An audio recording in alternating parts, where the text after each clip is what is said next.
यह कहानी हाहाकार से शुरू होती है। पूरी दुनिया में अहिंसा का राज था। इस पूरी दुनिया पर जैसे बुराई का अंधेरा छा गया था। कहानी की शुरुआत होती है लंका से। हाँ, वही लंका जो भगवान शिव के परम भक्त रावण की थी।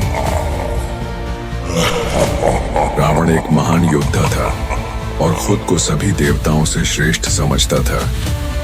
उसे अपनी ताकत पर बहुत घमंड था। रावण को भगवान शिव से यह वरदान प्राप्त था कि उसे कोई पशु, पक्षी या फिर देवता नहीं मार सकता था। कुछ समय बाद पूरी लंका में खुशी का माहौल था। रावण की पत्नी मंदोदरी गर्भवती थी। रावण बहुत खुश था और अपने बेटे का भविष्य खुद तय करना चाहता था। इसलिए उसने सोचा कि वह सभी ग्रहों की स्थिति को रोक देगा ताकि उसका पुत्र दुनिया में सबसे महान बन सके। उसने सभी ग्रहों को आदेश दिया कि वे अपनी जगह से बिल्कुल ना हिलें।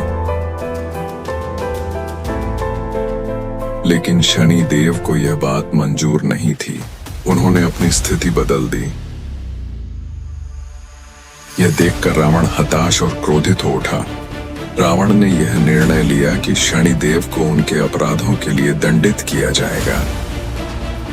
उसने अपने सबसे भयानक और ताकतवर राक्षस सैनिकों को बुलाया और उन्हें यह आदेश दिया कि वे जाकर शनि देव को बेड़ियों में डालकर बंदी बना लें और शनि देव को एक मायावी कारावास में बंद कर दें, जिससे शनि देव की शक्तियां कमजोर हो जाएं और वे ब्रह्मांड में अपनी जगह न बदल सकें।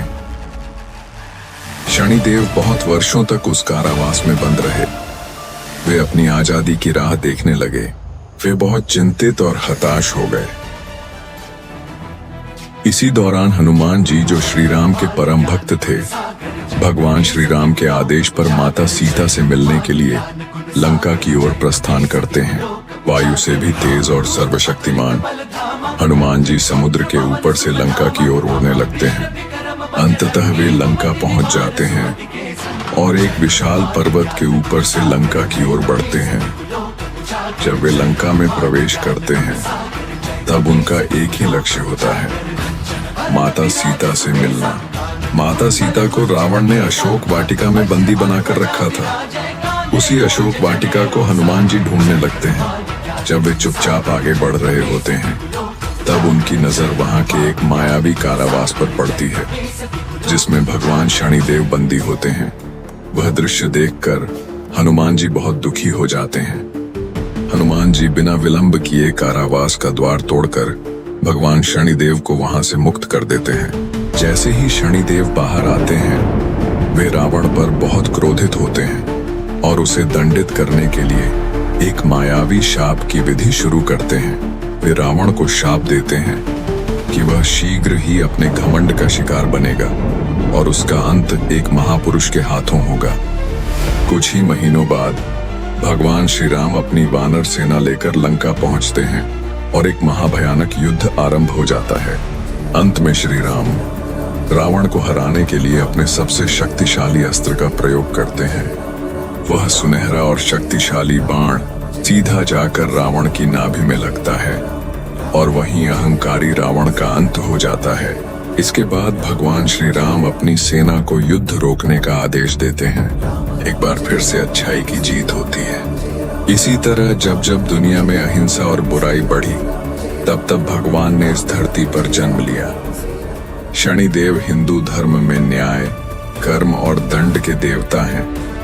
उन्हें शनि ग्रह का स्वामी माना जाता है।